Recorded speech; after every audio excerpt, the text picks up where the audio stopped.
اس نظریے کو اس لیے آپ کے سامنے رکھ رہا ہوں کہ میں چاہتا ہوں آپ کی تربیت ہو. قوم تو تب بنتی ہے، قوم ایک نظریے پہ بنتی ہے. نہیں تو بلوچستان والے کہیں گے کہ جی یہاں ہمارے پاس تو مدنیات ہیں، پختونخوا والے کہیں گے کہ جی یہاں ہماری تو بجلی بنتی ہے، پنجاب کہے گا جی ہم سارے پاکستان کی گند و مناج بناتے ہیں. تو اس لیے قومیں بنتی تب ہیں جب اپنے مفادات سے اوپر ایک نظریہ آ جاتا ہے. اور ہمارے نبی صلی اللہ علیہ وسلم نے ساری عربوں کو، مختلف قبیلے تھے، سب کو نظریے پہ اکٹھا کیا اور پھر دنیا کی امامت کی. تو میرے کشمیریوں، پہلے تو یہ سمجھ جائیں کہ وہ کون سا نظریہ تھا. اس نظریے کے 3 اصول تھے. میں یہ نوجوانوں آپ کے لیے خاص طور پہ یہ کہنا چاہتا ہوں کہ آپ کو پتا تو چلے کہ کیوں ملک بنا تھا اور کیوں ہم چاہتے ہیں کہ مقبوضہ کشمیر کے لوگ بھی آزاد ہوں اور وہ بھی اس نظریے کے اوپر آئیں جس نظریے کی خواب دیکھی تھی علامہ اقبال نے اور ہمارے لیڈر قائد اعظم محمد علی جناح نے 40 سال جدوجہد کی تھی اس کے لیے. تو اس میں سب سے پہلی چیز انسانیت تھی. مدینہ کی ریاست میں جو ہمارے نبی صلی اللہ علیہ وسلم کی سنت تھی اور اللہ ہمیں حکم دیتا ہے ان کی سنت پہ چلو، اس پہ سب سے پہلے مدینہ کی ریاست کو انہوں نے دنیا کی تاریخ کی سب سے پہلے فلاحی ریاست بنایا. ریاست نے ذمہ داری لی اپنے کمزوروں کی، غریبوں کی، معذوروں کی، بیواؤں کی، یتیموں کی. کبھی دنیا میں اس سے پہلے یہ نہیں ہوا. اور آج ہم وہی کوشش کر رہے ہیں. ہم نے یہ جو ہیلتھ کارڈ لے کے آئے ہیں، یہ پہلی دفعہ اس ملک میں اور یہ میری شروع ہے، پختونخوا نے سب شہریوں کو ہیلتھ کارڈ دیا. اس سال کے آخر تک پنجاب سارے شہریوں کو ہیلتھ کارڈ دے دے گا اور انشاءاللہ یہ آپ بے فکر ہو جائیں کہ اس سال کے آخر تک سارے آزاد کشمیر کے لوگوں کو ہم ہیلتھ انشورنس دیں گے. یہ ہیلتھ انشورنس ایک غریب خاندان کی سب سے بڑی نعمت ہے. ایک غریب گھرانے میں کوئی بیمار ہوتا ہے، سارا ان کا بجٹ تباہ ہو جاتا ہے، چیزیں بیچ دیتے ہیں، قرضے چڑھ جاتے ہیں، ایک خاندان غربت کے نیچے چلا جاتا ہے. تو جب ایک ہیلتھ انشورنس ایک خاندان کے پاس ہوگی، 10 لاکھ روپے پہ کسی بھی ہسپتال میں اپنا مفت علاج کروا سکیں گے. اور یہ ہے انشاءاللہ شروعات کہ پاکستان کو ایک فلاحی ریاست بنانے پہ. پھر ہم ایک نئی چیز لے کے آئے ہیں. پاکستان کی تاریخ میں پہلی دفعہ ایک عام لوگوں کے لیے جن کے پاس کبھی پیسہ نہیں تھا ایک گھر خریدنے کا، ان کے لیے نیا پاکستان ہاؤسنگ سکیم لے کے آئے ہیں. پہلی دفعہ پاکستان کی تاریخ میں بینک قرضے، سستے قرضے دیں گے تنخواہ دار لوگوں پہ، مزدوروں کو، مکینک، ویلڈر، وہ لوگ جن کے پاس کبھی بھی پیسہ نہیں ہوتا ایک گھر بنانے کا، اور وہ قسطوں کے اوپر، لمبی قسطوں پہ انشاءاللہ جو وہ کرائے پہ پیسہ خرچ کرتے ہیں اسی کرائے پہ قسطیں دے کے اپنے گھر پہ ان کی چھت اپنے نام پہ ہو جائے گی. اس کے علاوہ ہم ایک نیا پروگرام شروع کرنے لگے ہیں کامیاب پاکستان. کامیاب پاکستان میں کیا ہوگا؟ سب سے پہلے ہر خاندان جو نچلے پاکستان کے جو 40% نیچے جو غریب خاندان ہیں، جو کمزور ہے طبقہ ہے 40% نیچے، ان سب کو قرضے سود کے بغیر دیے جائیں گے. ہر خاندان میں ایک فرد کو اپنے کو بزنس شروع کر سکے. اگر وہ کسان ہیں تو وہ کسانوں کے لیے قرضے دیے جائیں گے، جانور خریدنے کے لیے، کھادیں خریدنے کے لیے، سبسڈائز کرنے کے لیے. اور اگر وہ شہروں میں ہیں تو دکان خریدیں، ٹیکسی خریدیں، موٹر سائیکل خریدیں. یہ پہلی دفعہ پاکستان میں ہو رہا ہے کہ، اور یہ آپ نے سمجھنا ہے، دو قسم کے اکنامک ماڈل ہیں.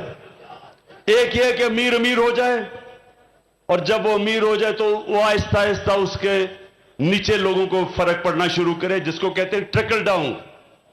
ایک دوسرا ماڈل ہے مدینہ کا ماڈل، کہ نیچے سے لوگوں کو اوپر اٹھایا جائے. اور وہ ماڈل تحریک انصاف اپنا رہی ہے. اور انشاءاللہ آزاد کشمیر میں آپ دیکھیں گے کہ کامیاب پاکستان وہ ماڈل ہے جو آپ کے نچلے طبقے کو اوپر اٹھائے گا. ہر خاندان میں پھر ٹیکنیکل ایجوکیشن دی جائے گی، ایک فرد کو قرضے، ایک فرد کو ٹیکنیکل ایجوکیشن، تاکہ وہ، اور آج کل ایسی چیزیں ہیں انفارمیشن ٹیکنالوجی میں کہ بڑی جلدی گھر میں بیٹھے بیٹھے خواتین، اگر ان کو آپ ٹیکنیکل ایجوکیشن دے، وہ گھر میں بیٹھے بیٹھے پیسے بنا سکتی ہیں، اپنی آمدنی بڑھا سکتی ہے. اور اس کے علاوہ ہم نے جو شروع کیا ہے پناہ گاہ، شہروں کے اندر جدھر مزدور کام کرنے آتے ہیں ان کے لیے سونے کے لیے جگہ، ان کے لیے کھانا، ان کے لیے صاف غسل خانے تاکہ وہ نہا دھو لیں، تاکہ جو بھی وہ پیسہ کمائیں دہاڑی کے وہ سب اپنے بچے اور بیوی کو گھر بھیج سکیں.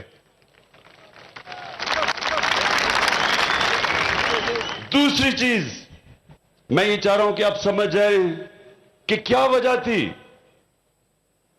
کہ ہمارے نبی صلی اللہ علیہ وسلم نے جو مدینہ کی ریاست بنائی، اس وہ بنیاد رکھی کئی سو سالوں تک مسلمانوں نے دنیا کی امامت کی. تو سب سے پہلے انسانیت، اور میں یہ آپ کو بتاؤں یہ چائنا نے آج کیا ہے. پچھلے 30 سالوں میں انہوں نے 70 کروڑ لوگوں کو غربت سے نکال کے چائنا کو ایک سپر پاور بنا دیا ہے. یہ مدینہ کا ماڈل تھا. اور دوسری چیز قانون کی بالادستی. نوجوانوں یہ سمجھ لیں کہ انصاف کے نظام کے بغیر کوئی قوم اوپر نہیں جا سکتی. جب ہمارے نبی صلی اللہ علیہ وسلم نے کہا کہ میری بیٹی بھی جرم کرے گی تو اس کو سزا ملے گی، قانون کے اوپر کوئی نہیں، کوئی قانون کے اوپر نہیں ہے. اور انہوں نے کہا جن قوموں میں انصاف نہیں وہ تباہ ہو جاتی ہیں. حضرت علی رضی اللہ تعالیٰ نے کہا کہ کفر کا نظام چل جائے گا لیکن ظلم کا نظام نہیں چل سکتا. تو جب تک ایک ملک میں، ایک قوم میں انصاف نہیں ہوتا وہ کبھی ترقی نہیں کر سکتی. تو یہ جو آج آپ تماشا دیکھ رہے ہیں، سارے بڑے بڑے ڈاکو کبھی کہہ رہے ہیں آج حکومت گرائیں گے کل گرائیں گے، یہ صرف ایک چیز مانگ رہے ہیں. یہ چاہ رہے ہیں کہ عمران خان ان کو NRO دے دے، ان کے گناہ معاف کر دے، ان کے کرپشن معاف کر دے. یہ وہ چاہ رہے ہیں جو ہمیشہ پاکستان میں ہوا، طاقتور کے لیے ایک قانون، کمزور کے لیے دوسرا. جو ملک، اور آپ کے کشمیر کے لوگ مجھے ساری دنیا میں ملتے ہیں، خاص طور پر برطانیہ میں، ان سے کبھی پوچھے کہ کیا برطانیہ میں وہ کبھی انہوں نے ایسے دیکھا کہ طاقتور ڈاکو کہے ایک طاقتور پکڑا جائے کرپشن کرتے ہوئے، کیا اس کی جرت ہے کہنے کی کہ مجھے NRO دے دو، کہ مجھے میری کرپشن معاف کر دو، یہ تو صرف غریبوں کو پکڑو؟ کیا کسی کی جرت ہے وہاں؟ کبھی کسی کامیاب خوشحال ملک میں کسی کی مجال نہیں ہوتی کہ وہ کہے کہ جی میرے لیے ایک قانون اور صرف غریبوں کو جیلوں میں ڈالو۔ آج بھی پاکستان میں آپ جیلوں میں دیکھیں تو صرف غریب لوگ ہوتے ہیں، طاقتور ڈاکوؤں کو بھی ہمارا انصاف کا نظام نہیں پکڑ سکتا۔ کہیں کسی مہذب معاشرے میں، کامیاب معاشرے میں، خوشحال معاشرے میں ایسا نہیں ہوتا کہ ایک سپریم کورٹ ایک آدمی کو جیل میں ڈالے اور وہ پھر ایسی ایکٹنگ کرے کہ بالی ووڈ کے اندر بھی کوئی ایسی ایکٹنگ نہ کر سکتا تھا، ایسی معصوم بیمار شکل بنا کے اور جھوٹے میڈیکل ٹیسٹ دے کے اور وہ آج برطانیہ چلا جائے۔ یہ کسی مہذب معاشرے میں نہیں ہوتا۔ تو اصل میں کشمیر کے لوگوں یہ سن لیں میری بات، یہ ہے اصل پاکستان کی جنگ۔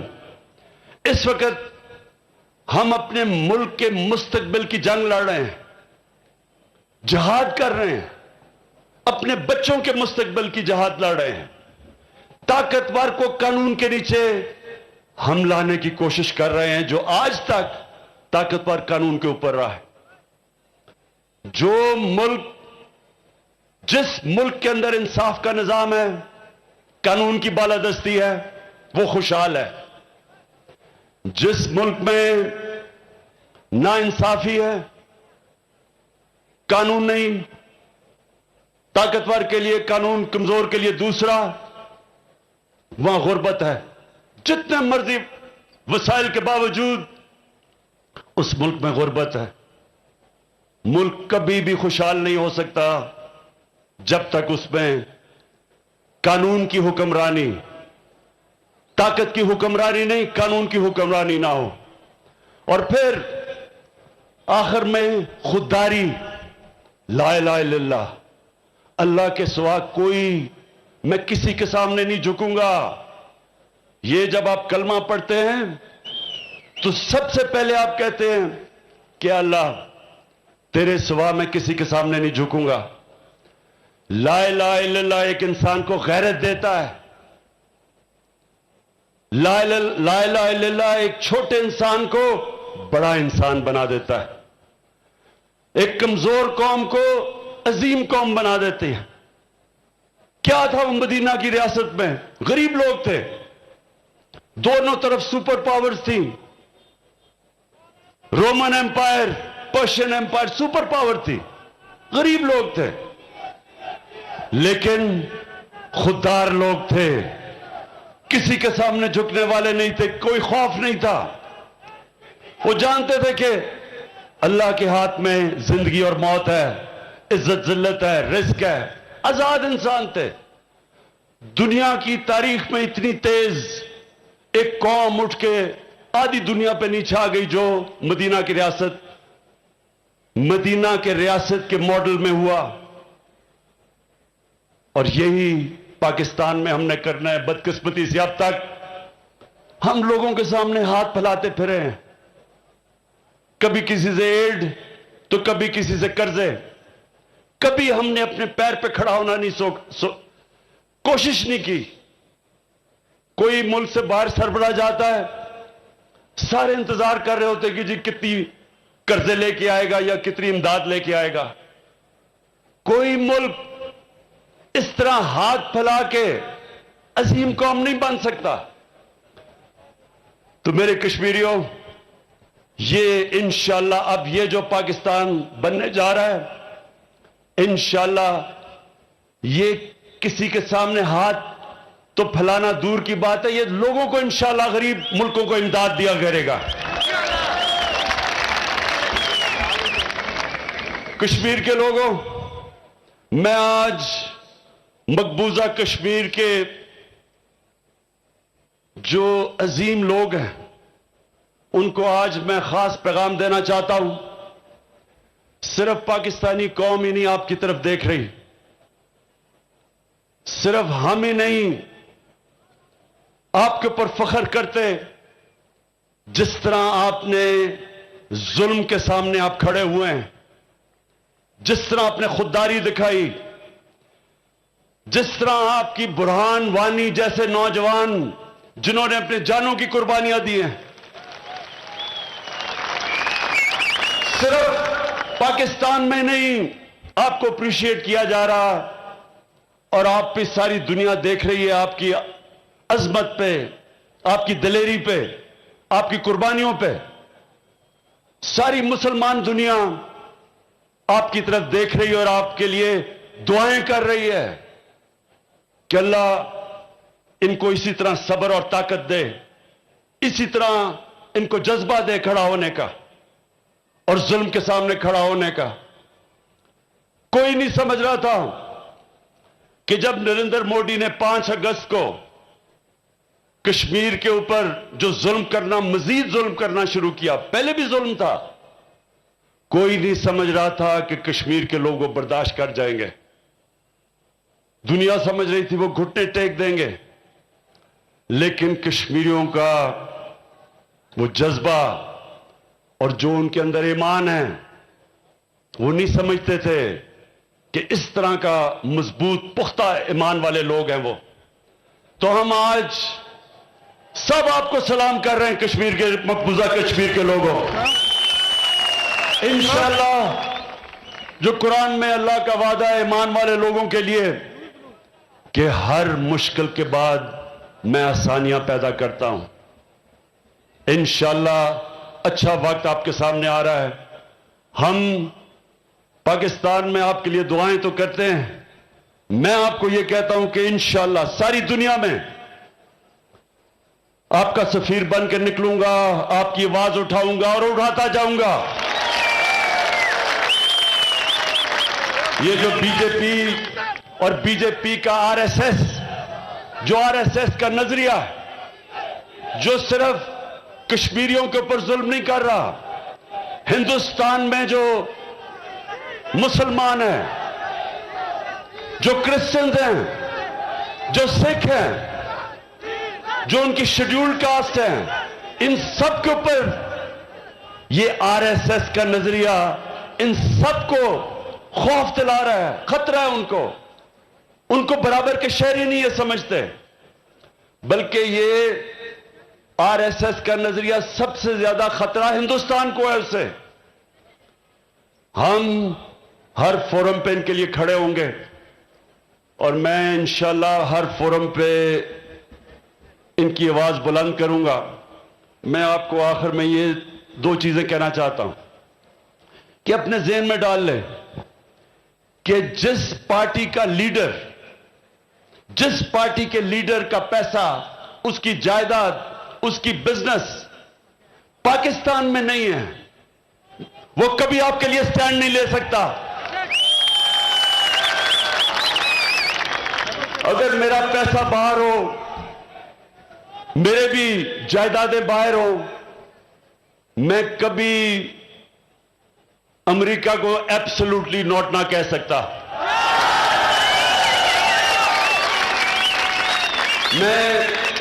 میں بھی امریکہ کو کہتا کہ ٹھیک ہے جی پاکستان میں ڈرون اٹیک کرو, میں مذمت کرتا رہوں گا اور آپ پاکستانیوں کو مارتے جاؤ, جو ہمارے لیڈرز کہہ چکے ہیں. یہ اس لیے میں کر سکتا ہوں کیونکہ میرا جینا مرنا پاکستان میں ہے.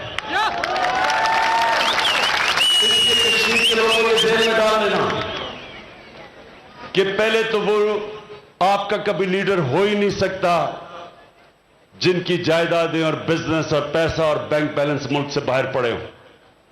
اور دوسرا کہ جو کشمیر کے نوجوان ہیں اور خاص طور پہ مقبوضہ کشمیر کے نوجوان جس دلیری سے آج ظلم کا مقابلہ کر رہے ہیں, وہ کبھی ایک ڈرپوک, ایک بزدل, ایک کرپٹ, ایک جھوٹے آدمی کو لیڈر نہیں تسلیم کر سکتے.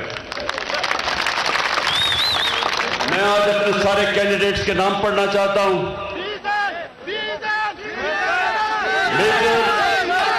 میجر لطیف خلیق، سردار تنویر الیاس، سردار میر اکبر، چودھری امید نذیر، عبد القیوم نیازی یہاں کیسے آ گیا؟ یہ میں بڑا حیران ہوں. ویسے ہم نیازی ساری جگہ پھیل گئے ہیں.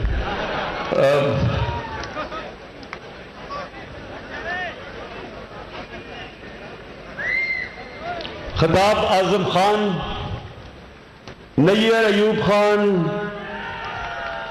اور مسز شاہدہ، سردار محمد حسین، فہیم اختر، یہ سارے ہمارے کینڈیڈیٹس ہیں. ساری پونچھ ڈویژن میں سب چاہتا ہوں کہ آپ ان کی بھرپور طریقے سے حمایت کریں اور 25 تاریخ کو بلے میں ووٹ ڈالیں اور انشاءاللہ تبدیلی لے کے آئیں. باغ آزاد کشمیر میں وزیر اعظم عمران خان جلسے سے خطاب کر رہے تھے. انہوں نے کہا کہ قومیں تب بنتی ہیں جب ذاتی مفادات سے بالاتر ہو کر کام کیا جائے. کشمیریوں کا سفیر بن کر نکلوں گا اور آواز اٹھاتا رہوں گا.